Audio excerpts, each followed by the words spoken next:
Missed one because of travel and one because of weather that we canceled, if I remember. But any of you guys have enough courage to sleep out, I'll get you a tent. Jack, might as well celebrate since you and I started together. Get your butt out there and sleep out. Don't sleep much, but it is a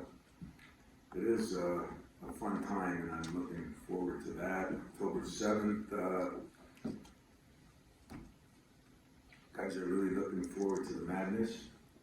That'll be something that we really did last year, but we haven't had as good a turnouts and as good a participation because of COVID. So I think everything's getting back to normal there. For me, been an interesting 4 years with all the things that have gone on here, and I think I too am getting back to normal.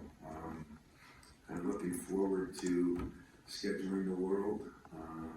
The aircraft carrier game will be a special event. Tournament of Champions, the PKA, the UConn or Villanova at home, at Notre Dame. They're all going to be very good games, and games that hopefully, as our players who were here for the reunion 2 weeks ago said, that's why you come. I like the group I got. It's smaller. I don't like that. But we made a choice. And the choice was to stick with the people we got, try to develop them, try to keep the homegrown guys, understanding that some of these guys are ready for breakout years. The AJ will be ready for a breakout year. I think looking at this summer, Joey Hauser and Malik Hall had very good summers. Maybe as good a summer as anybody was Tyson Walker. He had a great summer. And not to forget Jaden Akins, who, was out for a little bit here. I don't see that thing going into the season at all, but does it hurt us that he's out? Of course it hurts us that he's out. Some of you saw Malik in a boot. He's actually got a bad stubbed toe, I guess. I don't know, it's got a little, it's not a crack, it's like a chip. But he's only supposed to be out a week and a half, so that's not anything of a crisis, but he will not be practicing for a while, and more like, they said it's not as bad as turf toe, so I guess that's the good news. But the group has been good. They've worked hard all summer. Pierre had the summer of all summers at Moneyball, so that should translate into, we know that makes a big difference, at least to some of the people out in the world, not to the coaches. But I have liked that Pierre and AJ have continued to lose some weight and get in the shape that I think they need to be. Pierre has, him and Jaden, I think, spent the most time in this place, but Pierre has really spent a lot of time in now that Jaden's been out, and I'm expecting a lot of big things out of Pierre, not because of his Moneyball deal, but I think because of the work he's put in. We do have a good mix of veterans, and we are inexperienced at center. There's no question that our wings are going to be very experienced. Our guards, I think, are going to be much better in general because Tyson and AJ and Pierre and Jaden all have some experience now, and I think that's going to help a lot. But the mix is good. The youth, we'll see what Ty does. That'll be a work in progress a little bit, but I've been very impressed with how he's kind of handled things. We'll see what Jackson and of course Carson Cooper. That is where our question marks are: Malik, Carson, and Jackson. But all of them had good summers, and yet till the games start, you really don't know what you're getting. Jaden is doing as well as we said last week. We're expecting a full recovery. We're just expecting it to take probably another 3-4 weeks, which will put him into the near the end of next month, which will hopefully give us a week or two before the first game. Of all the people that will stay in shape, it'll be him. So I'm not worried about that. You know, he was improving his shooting a lot. That'll take a little back seat, but I don't think he'll be anything critical. And as I said, Malik will be out of practice for a couple of days. Find out what happens after the weekend. He'll get reevaluated on Sunday or Monday, and should be back shortly after that. So, questions? Wow, next. Usually have a pretty girl handing out mics and we go next. What else happened in this program?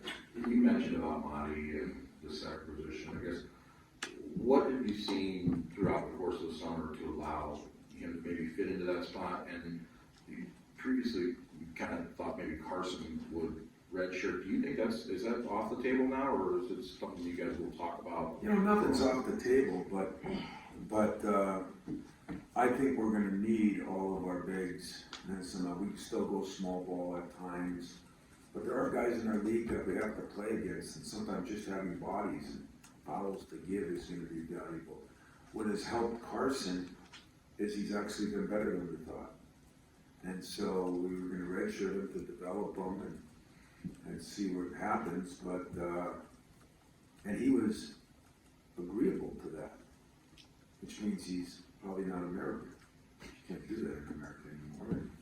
And yet he did, and that's what I like. He's not had a chip on his shoulder. He kind of knew we were honest with him coming in. He was honest with us. This has been kind of a neat deal, and he's progressed. You know, we still think that Jackson has as good offensive skills as anybody we've had here in a while. Suton was in 2 weeks ago, and he's talking about himself. And Izzo was here 3 weeks ago, and he's got kind of offensive skills like those two guys. Now, defensively, he's got to continue to improve. But where is Marty at? Marty's gotten bigger. He's gotten stronger. He's gotten much better with his post moves, free throw shooting. He's making great strides. But it was almost like starting over. You know, he hadn't played enough, and he's done a hell of a job this summer. And hopefully that turns into the things we need. What do we need? We need him to defend. We need him to set great screens and roll hard to the bucket. He's gotten much better with his hands, and that was a big critical issue. But there's still, of all the spots we got, that is a question mark spot. And opportunities for a lot. I'm sure we'll be playing those guys, but Jackson and Marty will start out, and then Carson has come on, will be in the equation. And yet, a guy like Jackson can play more than one position because he can shoot the ball.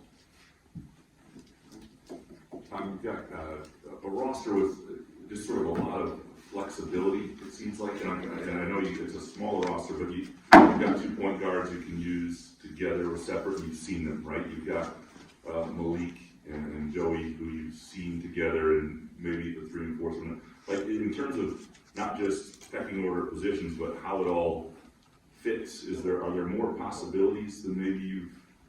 Well, I think we can go very small, and that's with our 2 point guards and maybe Jaden, and then Pierre could play the 4 and Joey could play the 5. We could go with Malik and Joey at the 4 and 5. We could go very small. We could go very big with Marty, Joey, and Malik and Pierre. You know, yeah, we do have some flexibility. I think the best thing is, you know, Joey really shot the ball well. Malik shot the ball well. Pierre has shot the ball well. Jaden has improved his shooting. I think that was a weakness of us last year. We had some shooters that didn't shoot it as well. So now we've got to shoot it better as a team, and yet we weren't awful percentage-wise. We just didn't take as many last year.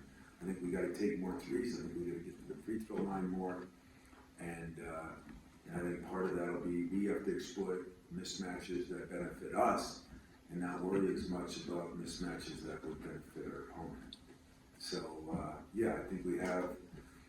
You know, when you talk about depth, you know, we're looking back at our teams, and we had one team that had a lot of depth. But as far as actual playing guys, a lot of times you're not much more than 8 or 9, and that's probably what we'll be this year. You know, practice-wise, it could be a little more difficult, but sure it's the same with everybody. I think you're seeing college football, a lot of this all over the country. I think you're going to see some of that in college basketball. And some of it is because injuries could play a big part for a lot of teams. Nobody has the depth. There's some things that are illegal now. Redshirting is illegal. Playing behind somebody is illegal. Not allowed to do that anymore. So we've got some things that we're adjusting to, and kids are going to adjust to, and we're going to see where it takes them.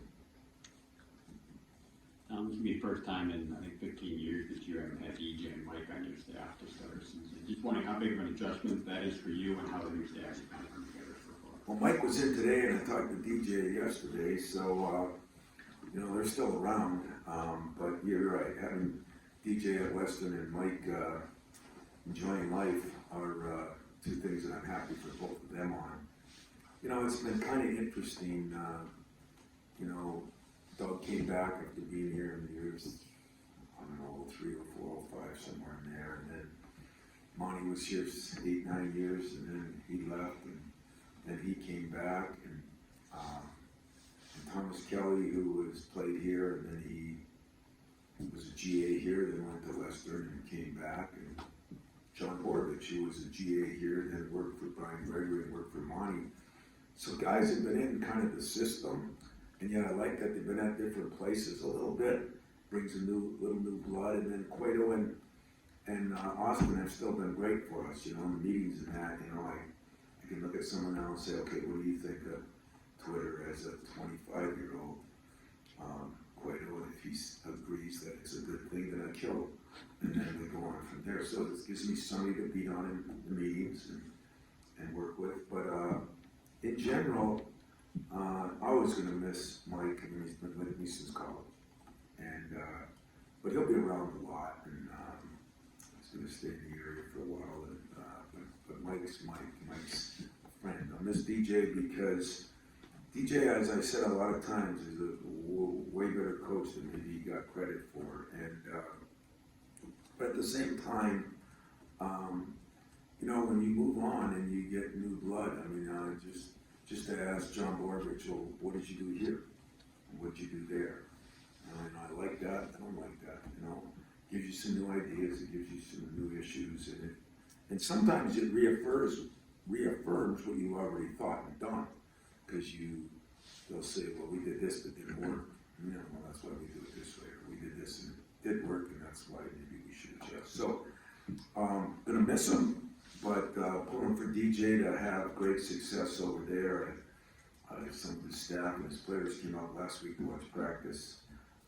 We went over there, of course, and we will get back over there, try to get to his first game if I'm playing. I think that's an awesome opportunity. I think Western is putting some money and things in there. I love their new AD. I think they're going to really take a jump. It's a good time for him to be there. And for Mike, all he's been through with his family and that, if you see him, even though we all know what happened, he's in the best shape of his life. So I think Mike's going to do very well, but it's going to give him a chance. Mike got married a lot earlier than most of us, and he had kids a lot earlier than most of us. So he's trying to chase grandkids around, and that's a little harder than just chasing kids around.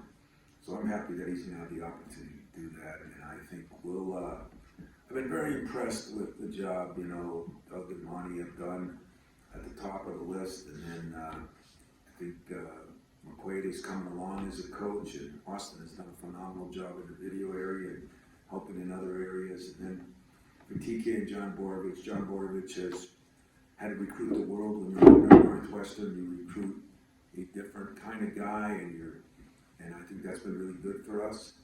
And TK's, you don't replace Mike, because Mike was he was a disciplinarian and he dealt with all the problems. And TK more or less has incredible people skills, and he's a big workout guy, so he's helped us in that area. So, we lose a little, gain a little. I think all in all, that'll be no excuses for how we do. I'm going to miss those guys, but they're not that far away. I'll still be calling and talking to them. Other than a gauntlet, how would you best describe the non-conference schedule that you have coming up here? And then on top of that, what are you doing to make sure you have the mental fortitude to withstand it? Decent questions for this early in the year. Gauntlet. No, it's kind of got insane. I thought it was a tough schedule, and then late we added Gonzaga because I wasn't going to pass up the aircraft carriers Michigan State. I wasn't going to let somebody else steal it. And so, was it too much? What we already had? Probably. So that's how we got to that game. It was scheduled for 2 years ago. COVID, North Carolina and us. Roy left, changed up a little bit. So that's how that came on, and it came on a little later. And then thought we were going to play Butler in a return game, nothing against them, but then all of a sudden TV changed it. You know, when you are Michigan State, and I think this is a big credit to us, meaning the program, the university, you play in the ACC Big Ten Challenge, every Big Ten team gets it. Half of them are playing in the Big East, the Gavitt games. So that's something you don't control. You get invited to the best of the Thanksgiving Day things, whether it's Maui, Puerto Rico. This thing out there is incredible. And because they changed our game with Villanova, they had to change a couple of the teams we might have played out there. So it went from a little more sane schedule to insane, opening with Alabama and then either having Oregon or UConn. And then we came back, and then the travel came at us a little bit because we come back on probably early Monday morning and leave for Notre Dame Tuesday and go down there and play the Fighting Irish. So, yeah, it's as good a 7-game stretch as maybe ever, and then some more right after that. Is that when we played the Big Ten? Yeah. 2 teams. So it's good at 9-game stretches. This school, maybe anybody in the country's ever played, but what a great opportunity for us to not only see where you're at. Did we bite up more than we can chew? Yes, we did. Am I upset about it? No, I'm not. I always, you know, and most people say, well, you always had a good schedule. I say, yeah, not quite like this, but I was a little concerned about the travel. You know, you go to California twice, more or less.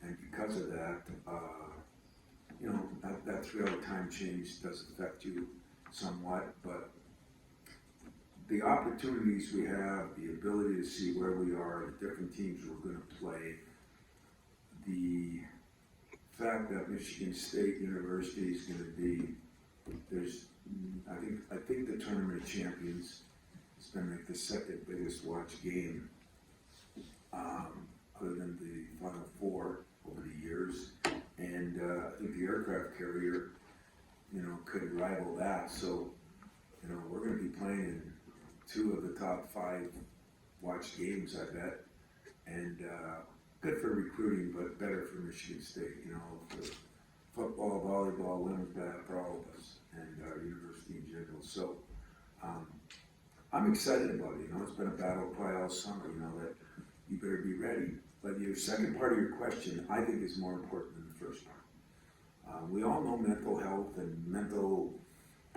is rising to a forefront. And the problem with it is, my favorite topic is Twitter, you know, and what these sometimes uneducated people say about whether they're football, basketball, Indiana's football, basketball, anybody's, it's just out there. And that creates problems. And I was talking to my staff today, and the advantage too of changing the staff a little bit, I've got John and Monty. Monty's wife's due any minute, so if he's not at practice or you see him running out, you know, his wife is delivering as we speak. It better be a damn 7-footer or he's off the list. And but when you look at it, I was telling them, you know, we all think we should just be able to handle it. And now when you throw gambling in there, like we have, this is a major problem right now for all of us. And I asked them, would you want your little 6 or 8-year-old going through this in 10 years? And then they look at it differently, you know. Well, here at Michigan State, that is my family. Those guys are my family. And I mean that about as honestly as I can say it. My son should mean a little more, maybe he does a little more, not a lot more. I mean, I've treated it that way since the day I got to this institution. And so, maybe some people want to handle it like everything's a transaction. I'm not one. There's no transaction here. This is about how people are treated and how they're handled. When you have a schedule like ours, you not only now have to win games, you have to win them by the right points or someone's ripping you on Twitter. And that is disgusting to me. So I'm starting my year out with a nice little commercial. But understand this, I'm damn serious about it. And I hope all of you take that into account. And whatever, you know, you hear and say, think of your own kids, because that's the way I look at it. Mine are 18 and they want to act like they're adults, and you want to treat them like they're adults, and their parents want to, they're not. They're not. They're fragile, they hear things. It's why you're seeing all this. What did you think all of a sudden mental illness became such a problem, or confidence? You think it just happened? You know, you think you went 50 years of athletics, 100 years, and all of a sudden it just happened? It happened when this other stuff happened. The freedom of doing this, and freedom of saying what you want about somebody. Okay, it's all great. But just remember, there's a price to pay. So I will always, my thing will be open today. You can come down there and look at the first card or whatever, because I'm always going to be cognizant, appreciative of the job you guys do. But there will be protection from me for my guys, because when we're to the point where even winning isn't good enough, but how much you win by, that's insanity. Okay, does everybody hear me? That's insanity. And because some idiot wants to bet on the last free throw and then rip my guy, that's insanity. And I got no use for it. And so then I should have played a schedule that we had 11 cupcakes and didn't have any of those kind of insanity things happen. But we're not, because we're going to make our guys mentally tougher. We're going to make them physically tougher. And we're going to stick together like nobody's tomorrow, through thick and thin.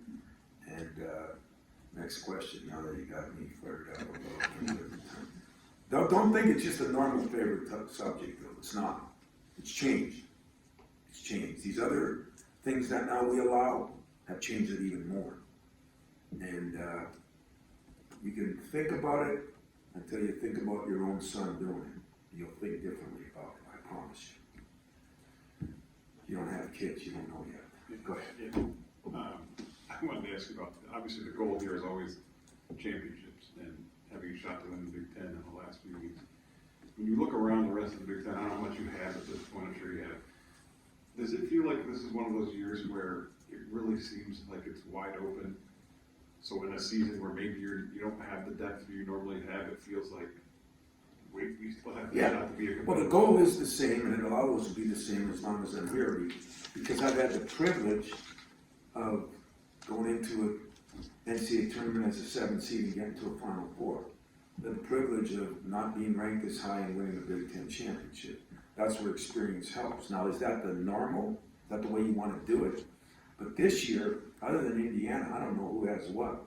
There's so many guys that have left and moved and gone here and gone there.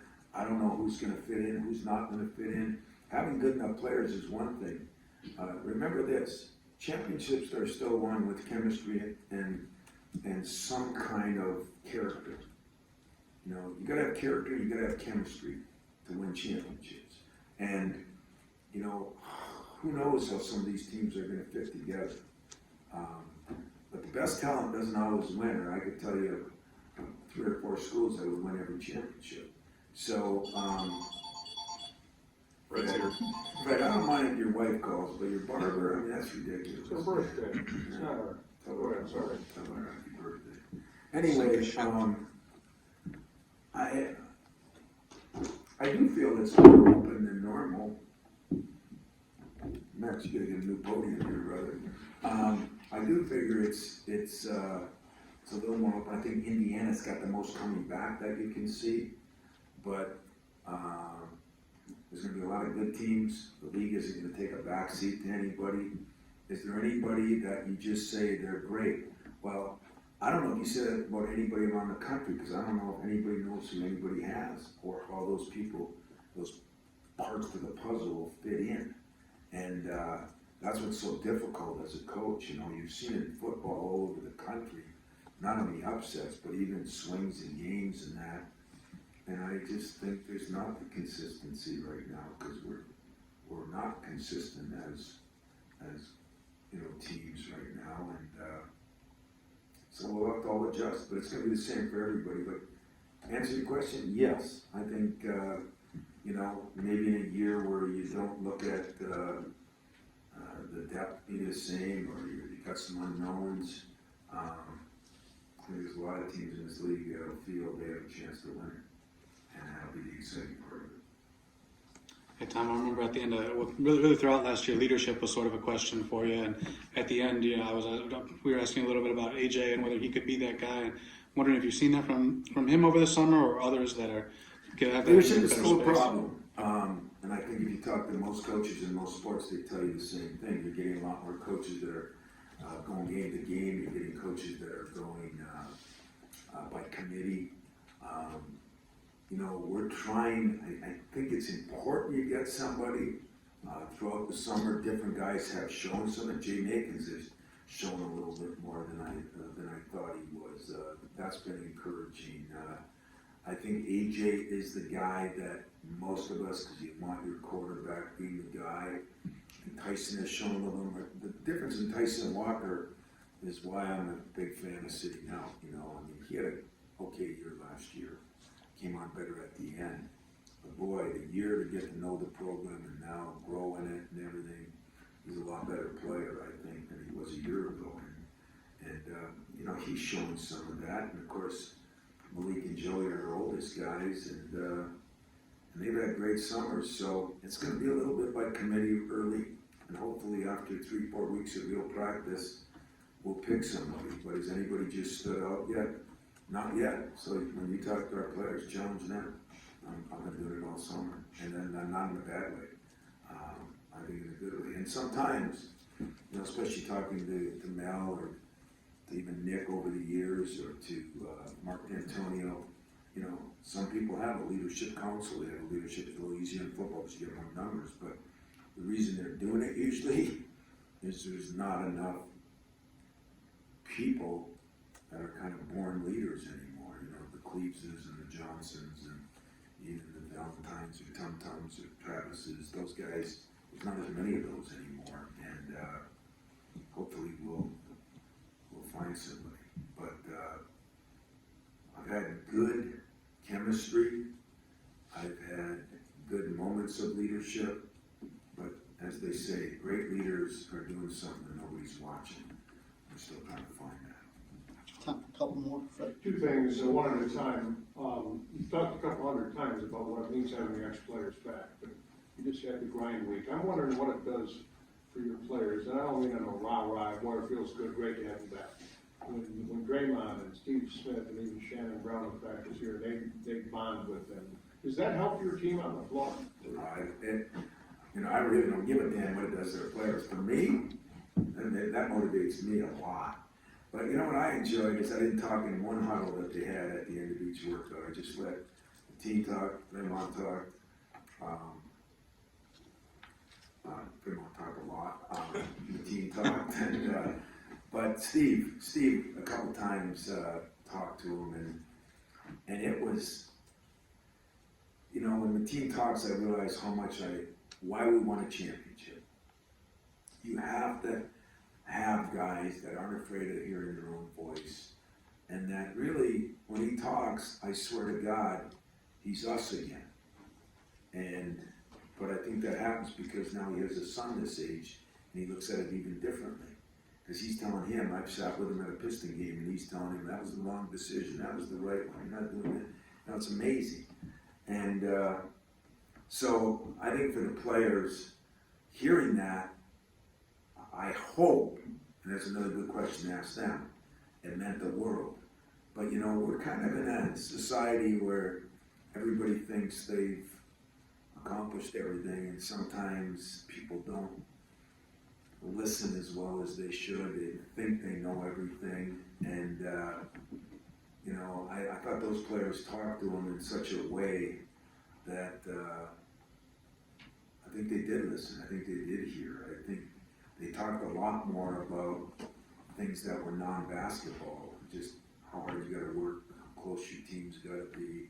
It was really fun. It was fun listening to Draymond from the NBA level talking about that group he's got that is stuck together. It was fun listening to the team talk from a college level. And Steve Smith kind of put them all together because he's done both, and now he's in the broadcast world where he gets to see different teams, and he's very close with the Pat Rileys of the world, and the Greg Popoviches, and guys that have done it the right way. So that week is special for me because they come back, and this year we had, you know, Corey Lucius back, and Shannon Brown, who hasn't been here in a while, back, and Jason Richardson's coming in for the I think it's Ohio State game, and Zebo was back earlier, was supposed to come back, but we're getting more guys back, and next year I think we're gonna have a blowout one that it's gonna be the biggest ever in the history of basketball. You used to joke about how long Judd coached, and that'll never be me when I'm there. So I'm done asking you how long you'll go, but what's your energy level now at age 67? You know, I did say that about Judd too, and I don't know. You know, it's interesting. I'm sure it happens to all of us. That I said when I always said when I can't take a red eye from. Oh, last week I went recruiting in Arizona. And sure as hell not gonna throw you the ball in the post. I went up to Vegas to see somebody and took the red eye home. And guess what? Still standing, so I'm good for another couple of years. And you know, I don't know. I don't know. I unfortunately, and I said this and I believe this. I don't think the game will get me out. I think the administration of the game will get me out. I still don't like the direction that college sports is going for a lot of reasons. And but I'm not just complaining about it. I want every board you can be on to try to help make it better. And if there's one thing that I'm proud of that I think Judd would look down and say, the game means more than anything. And so I'm going to keep working on that. But I'm feeling good. Recruiting's gone well. Last week saw 2 sophomores and a freshman. So who knows? I'm definitely not putting any time frame on it. I'm definitely not thinking anything in the near future. But I'm definitely, positively not going beyond being able to do my job.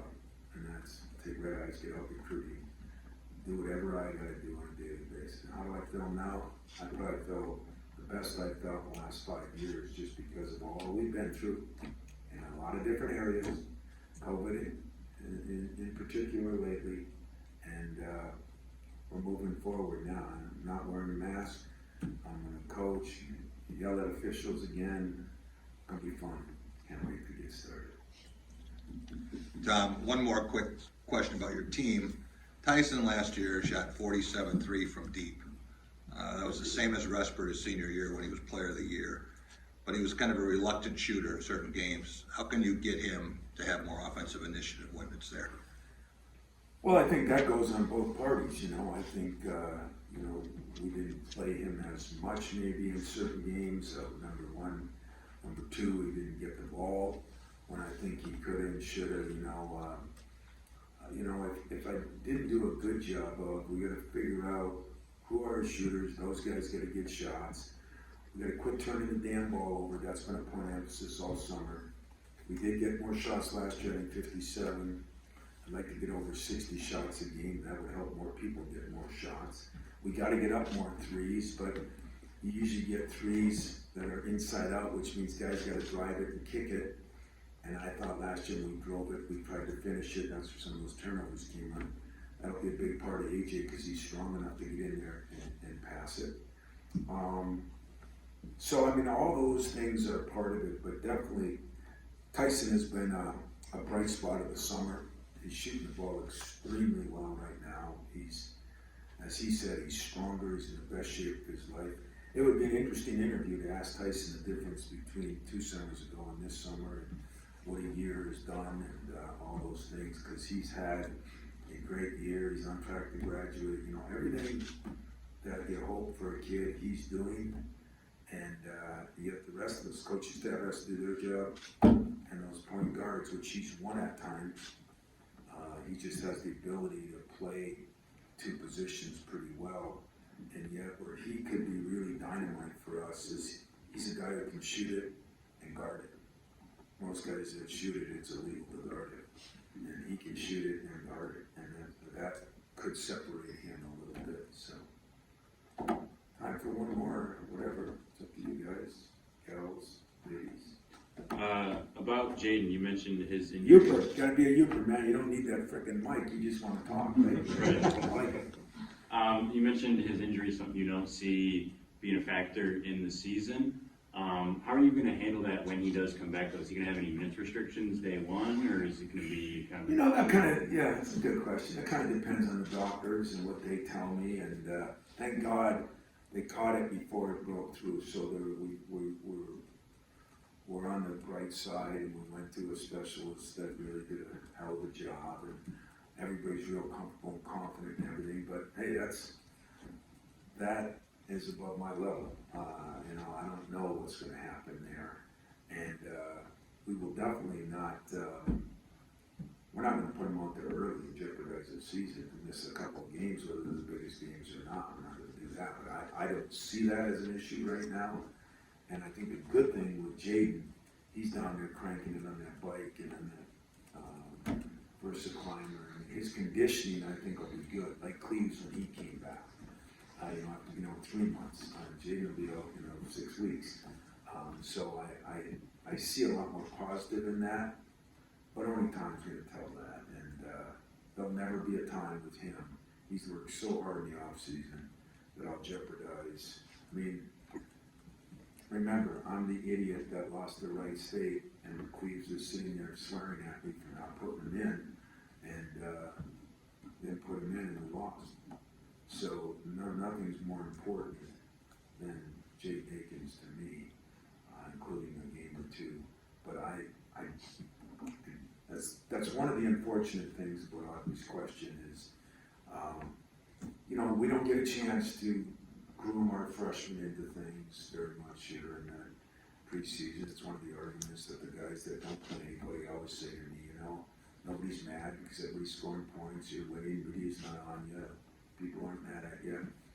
There's all truth to that. But I like when people are mad at me. Yeah, I wasn't expecting to get to ask a question, but that's kind of cool.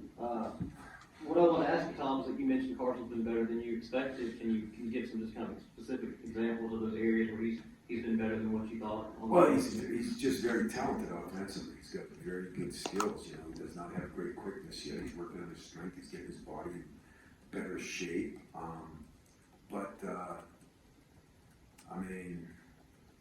There's big guys, like I told Sutan, he was back a couple weeks ago too, and if he would have fallen in love with the game as a freshman, he'd have been an NBA player. Well, Carson, did you ask me about Carson? Go Carson, yes. Carson. Carson is in love with the game. And he has length. He's 6'11", and he has long arms. And what he is a way better athlete than I thought he was. He goes golfing. He's a very good golfer.